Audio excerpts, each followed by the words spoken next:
Right, good morning guys, not done a live video for a while. A couple of things that I'm going to talk about today. Two things really. So, the first one is training mindset, and I did a post about this the other day, and it was about before and after pictures are all well and good, but what about how do you advertise taking someone more through a mental journey? Because a lot of the time it's not just about how quick or how good you can get someone in shape. Anyone can get in shape at any time of the year, okay? What most people can't do is switch the mindset. So what we're proud of is taking some of our clients and members on more of a mental journey. So if they've got problems at the start, how do we advertise getting them to the end of their journey and taking them more through the mental phases? Because like I said, anyone can lose weight at any time. It's just a series of putting them in a calorie deficit and structure the training and the nutrition.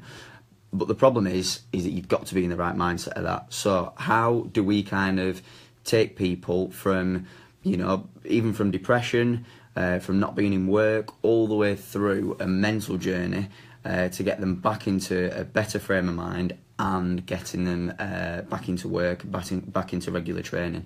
A lot of our testimonials that we put on the page kind of link in with the lifestyle with Fitness Plus, okay? Because what they do is they let members know that we can take them on a lifestyle journey as well as a physical journey. So it's all well and good getting people in shape. Anyone can do it, but like I said, it's being in the right mind frame. The second thing I want to talk to you about is training with friends. Okay, so a lot of people are joining gyms as a couple, or if they're friends are, or they're meeting people in the gym.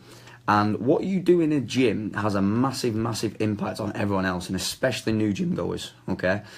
Someone new walking into a gym, very, very inexperienced, and they kind of soak in the atmosphere, what they see and what they hear. So you've got to be really, really careful on what you tell people and what you show people. If you look like you know what you're doing, people will approach you and they'll say to you, I don't know what I'm doing, or can you show us this exercise? Or they'll look at you doing, say, for example, a tricep row pull down, and they'll think, I'm going to give that a go next time.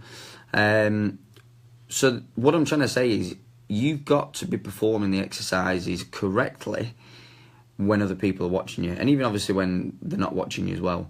The point I'm trying to make is when you're training with someone, if you're training with your friend and you're showing them an exercise that you're doing, if they're less experienced than you, can you hand on heart be positive and say that you 100% know how to execute that exercise? Because if you don't, the trouble is they're going to watch you and then they're going to do it incorrect as well. Other people are then going to watch you, other people are then going to watch your friend that you've shown, and before you know it, you've got a gym full of people who can't perform any exercises in the gym. So there's no shame in saying to your friend, if they're asking to show you an exercise, if you don't know how to do that exercise or you're not confident, then say I don't know, and maybe we should book in for a joint PT session, or maybe you should go and get a program designed or something like that. Because it's all too common in the gym now where people are training together. I sometimes do the gym with my mates, but I make sure that I do my exercises correctly and I can see them watching what I do.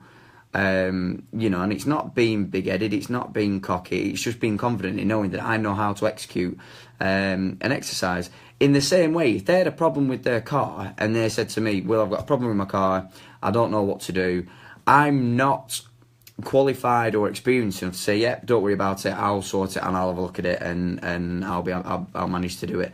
I'd just say take it to a garage, because I haven't a clue where to start with a car. Might know the basics, the electronics, but that's it. I don't know anything to do with the engine, the diagnostics, all that sort of stuff, no idea. And it's the same in the gym. So if someone's asking you for advice, if you're not qualified to do it, then refer out, okay? Because like I said, gyms are becoming so full of people doing exercises wrong, guys that are training together. You know, one guy does an exercise, his mate then tries it, they're both then doing it incorrect. So that's why the one thing that we do at Fitness Plus is we do program designs. So it's awesome to see when we walk through the gym that we've got a bunch of members, ton of members in the gym that are performing all the exercises correctly, they're feeling it where they should do, and they're making progress and they're making results in places that they want to, in place that they want to grow. Do you agree with Clueless Wannabe PT taking these 6-week courses? Would you employ them yourself? It's a tough one. PT qualifications these days are qualifications, and it's as simple as that. I did a basic PT qualification 6 years ago.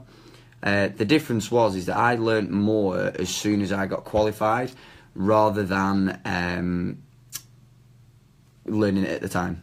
Okay, a PT qualification gets you a PT qualification. Unfortunately, there's no PT qualifications these days that give you the experience and the coaching asset of what's required of PTs these days. Anyone can become a personal trainer. Anyone can give someone a grueling session in the gym. The difference is going back to my first point in this video, is being able to coach someone. Can you coach someone through a process where you've got to assess the mental ability, assess the physical ability, assess the nutritional ability? Because PTs just get a client in the gym for an hour and more often than not just say, right, we're going to do the gym, deadlifts, bench and squats, all things like that, big compound movements, make you work really hard, short rest periods, and then you do your hour, you go, right, thanks, see you next week, or see you next session, bye. The difference with a coach is they coach you through a process. Okay, so what we do at Fitness Plus is we focus a lot on the psychological aspect and a lot on the mental aspect to get someone in the right frame of mind before we say, yes, you're good to go on your fat loss journey or your muscle building journey. Because it's not an easy thing. Like I said, anyone can do it, but you've got to be in the right frame of mind before you do it. So would I employ them is a different question. You know, at the end of the day, everyone needs experience to grow, but I'd much rather go off personality, because personality is key. Rather than having knowledge, anyone can get knowledge at any point, but the difference is having the personality to be able to connect with your members and connect with your clients so that they know and that they trust you. That's a massive, massive thing. So many, unfortunately, guys, PTs walk around without being stereotypical. It's a fact. They've got sleeves, they've got tattoos, skinhead. They might be the nicest person ever, but the problem is that they don't become approachable. So how do you break that barrier down of them becoming approachable? And that's what I'd rather look for in hiring someone is the personality. You know, do I feel like I can connect with them? Do I feel like they will be an asset for the business, for the brand? And are they going to get people results? If they don't know an awful lot, then that can be taught with steps down the line. That's not a problem. So yeah, hope that answers the question. So back to the first point, being in the right frame of mind. We've taken so many clients over this past year more through a mental change rather than a physical change, and that's been more proud than getting someone shredded or getting them lean for a photo shoot or anything. Because unfortunately, you can show a before and after picture. You can get someone at 20 stone and take a picture of them. You can get someone then at 16 stone and take a picture of them and say, this is fantastic, it's over a year, it's over how long, they've done this, they've done that. But what you can't show on before and after pictures is the mental change with people. But that's really where the key is. Having someone mentally change their mindset, you know, from being in a dark place to being in a much better place. We've got a couple of clients at the moment that came to us, they were down in the dumps, their eating was inconsistent, the training was inconsistent, couldn't sleep, some had kids, some had jobs, some didn't have jobs, and they just wanted to get their lifestyle back on track. So rather than us saying, right, okay, do loads of cardio, drop your carbs, drop your calories, do training 6 times a week and you'll get lean and you'll feel better, let's start at the very, very beginning. Let's get you in the right mindset so that you're able to go, yeah, do you know what, I'm ready for the next stage now. I'm ready to sort my nutrition out. I'm ready to sort everything out. And it's looking at stuff in more of a long-term perspective rather than a short-term perspective. So a couple of takeaway points. Making sure that you are in the right mindset before you start your fat loss journey or your muscle building journey. And looking at more what we do on the mental side with clients that unfortunately we can't show before and after pictures with. I can't show you a picture of someone who was on depression pills, all that sort of stuff, anxiety, you know, didn't have a job, had kids, compared to and not sleeping, and then compared to now, where the body shape's changed a little bit, but there's by no means a before and after transformation. But compared to now, the sleeping, the lifestyle's better, the nutrition's on point, they're looking at going back to work, all that sort of stuff. You can't show, you can only tell people. So, and the second point was making sure that when you're training with a friend, make sure that your friend knows exactly what they're doing. Because, like I said, so too often you go in the gym and guys are training with guys, girls are training with girls, and the technique is honestly shit. But then again, if you don't know that the technique is shit, you're just going to be watching their technique and you're going to be learning from it. What key points can you give to boosting progress in the gym, i.e. building lean muscle and getting a good physique? Good question. First of all, mindset. So, and then you've got to decide what you're doing, whether you're trying to build muscle or whether you're trying to lean down. So in terms of building lean muscle, you're going to be looking at a few things. You're going to be looking at increasing your protein intake. And this is going off, I don't know, Mike, I don't know your nutrition or anything at the moment, bud, but basing a lot more carbohydrates around your workout, okay? There's two things really that are needed to build a good physique. Proteins and carbs, okay, and all the other supplements that come down the line, but you need an adequate protein intake, okay. Now, as a rough guide, possibly 2 grams per kilo of body weight. It can vary person to person. There's loads of different formulas, and you need your carbohydrates, okay. Carbohydrates are going to help build muscle as well. You also need your carbohydrates to help fuel your intake for your workout. You need to be putting a good session in, okay. But building lean muscle, making sure that you're doing a good hour in the gym, 45 minutes, keeping your rest periods short, and mix it up, mix it up between low reps and high reps, okay? There's not a problem with that at all. And see how your body responds. That's the key thing as well. Set yourself a plan and give it 3 weeks. And if you see a result, perfect, stick at it. If you don't, mix it up. Start off on low reps. Start off doing 6 to 8 reps on big compound movements, bench, deadlift and squat. See where you get to with that, okay? And if it's not working, then mix it up with higher reps and higher tempo, okay? Getting a good physique is, a lot of it's just down to the nutrition as well, okay? If you're in a muscle building phase, first of all, like I said, focus on your carbohydrate and your protein intake, all right, and just get the calories in.